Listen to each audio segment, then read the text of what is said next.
What's up, YouTube? Welcome to my channel. I'm ZEFF, and as promised, I got Outwitting the Devil. Finally, I get to review this book. You know, finals got pretty crazy for me, and I was on like survival mode, but I got it. I got you. Alright, so in this book, Napoleon Hill is having a conversation with the devil, which could be literal or not, it doesn't matter. The point is that there's a lot of good shit in here. And the two main things is he defines what he calls a drifter and a non-drifter. And you know, throughout this conversation with the devil, the devil explains to Napoleon Hill the tricks that he has to control the human population, to control the mind. And I'm not gonna get like super into all the tricks. I'm not even gonna get into any of the tricks. I might mention something here and there because there's really a lot, and that's the value that you'd get from actually reading this book. What I'm really gonna talk about here is what he calls a drifter and a non-drifter.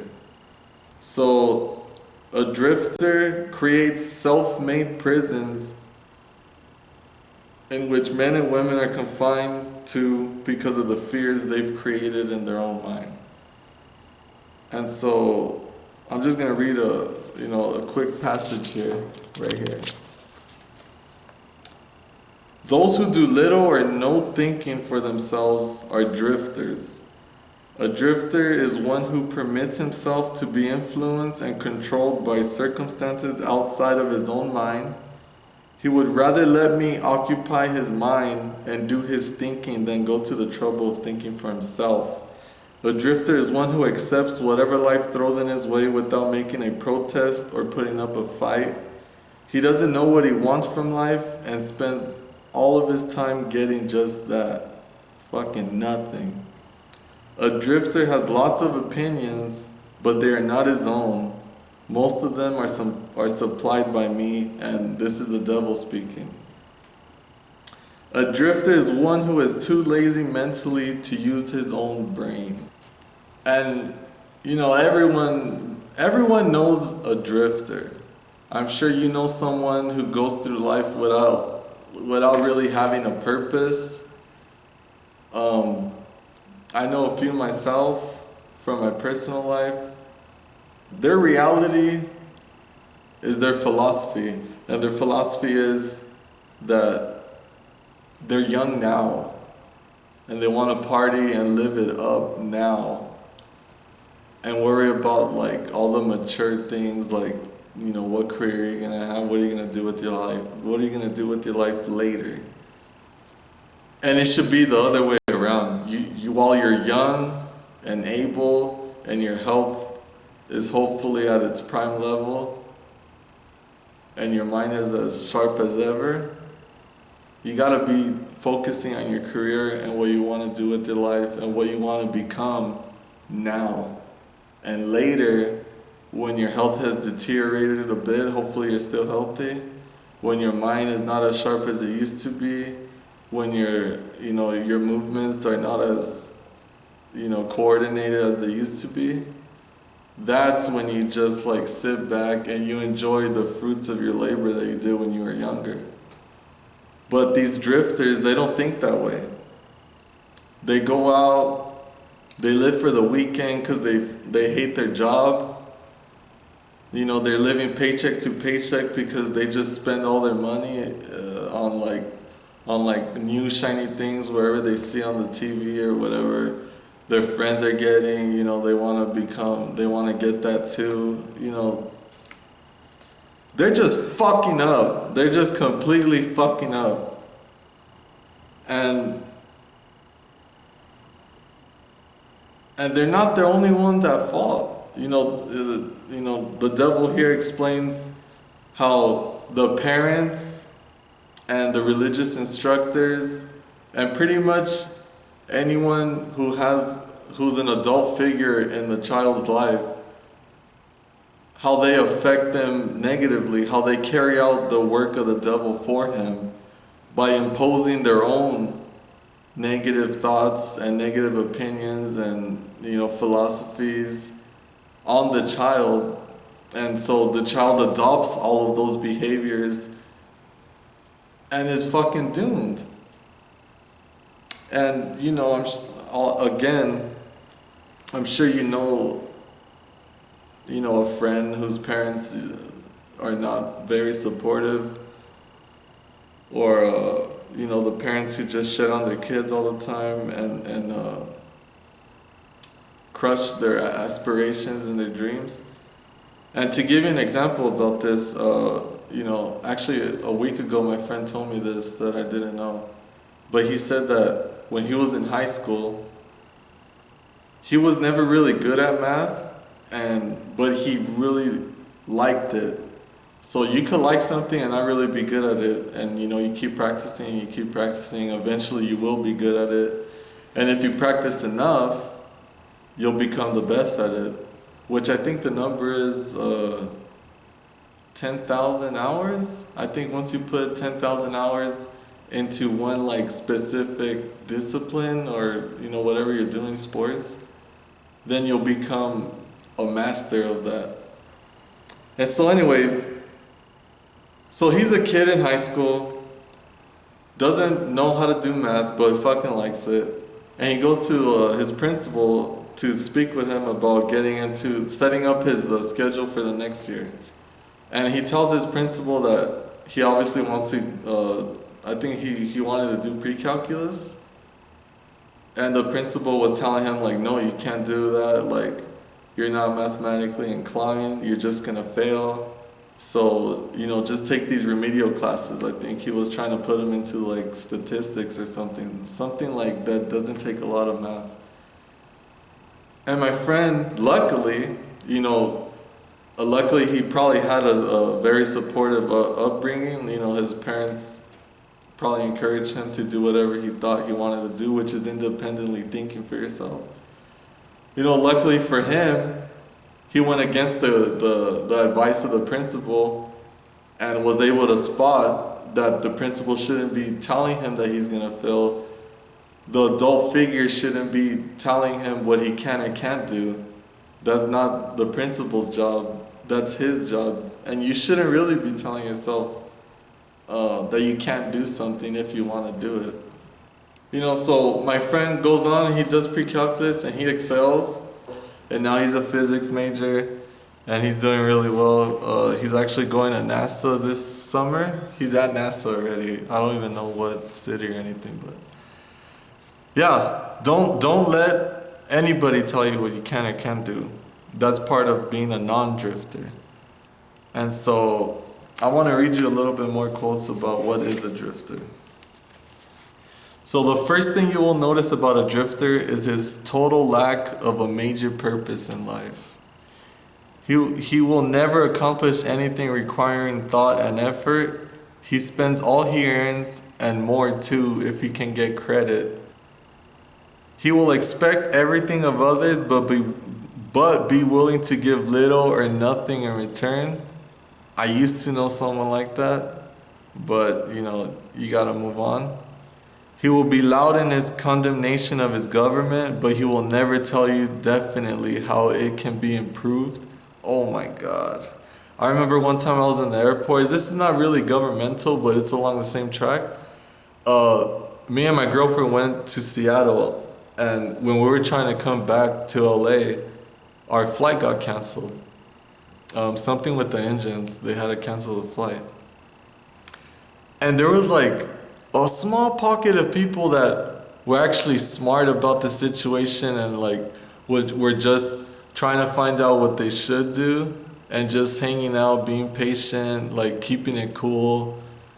And there was like 97% of the flight of the people that were that got canceled, they were just going crazy.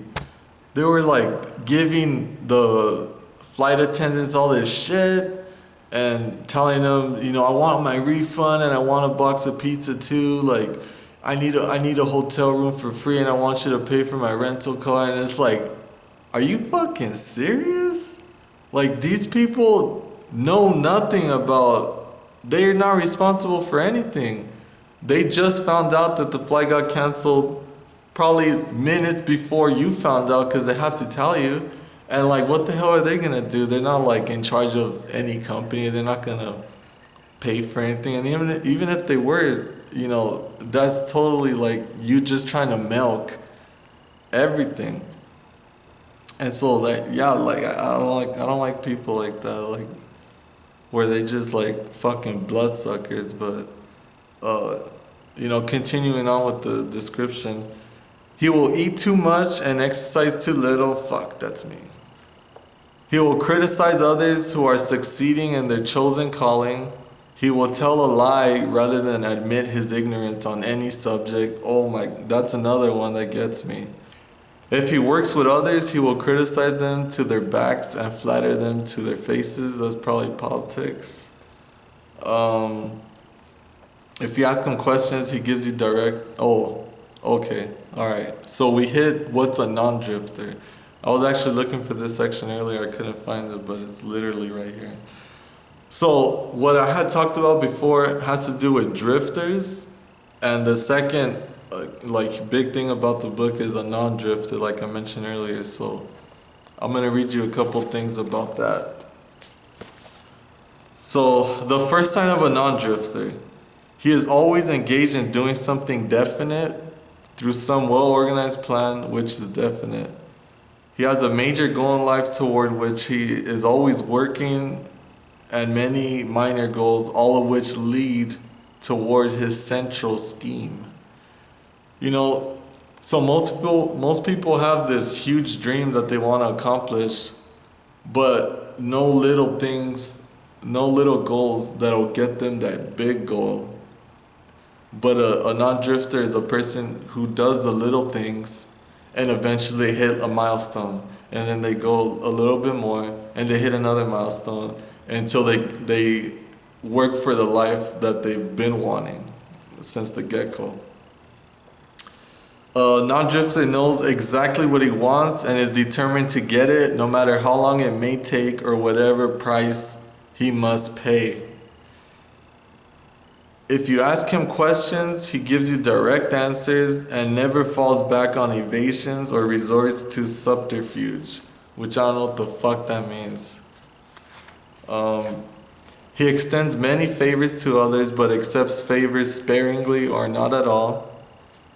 He will be found up front whether he is playing a game or fighting a war. He never blames others for his mistakes, no matter if they deserve the blame. He is an inspiration to all who come into contact with his mind. He has a mind of his own and uses it for all purposes. And so, you know,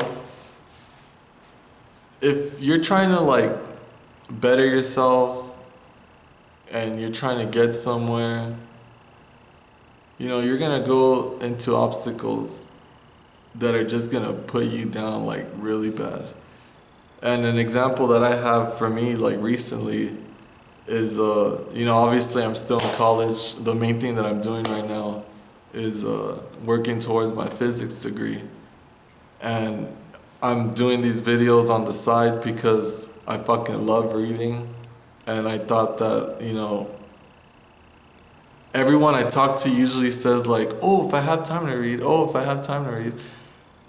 And so I figured like, fuck it, dude, you just watch a little video and you gain like the gist of the book. You should still read it because there's obviously a lot of like nuances and subtleties that you'll be missing out on.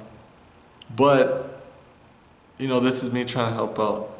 But going back to the obstacles and the failures that you'll face is like, for me, like I would study literally all day, like bust my ass off to get like an A in this certain class. What was it? It was like mathematical methods, I think, or statistical mechanics. Forgot which one, but I was studying really hard, and like I didn't do so well, and that happened to me like 2 quarters in a row where I would study all day, all quarter, and then still fall flat on my face, and then pick myself back up, and then do it all over again and not do it. And I still haven't done it, but I'm getting better. Little by little, I'm getting better grades, and I'm trying to get like, A's, but I'm still getting like C's and B's. And so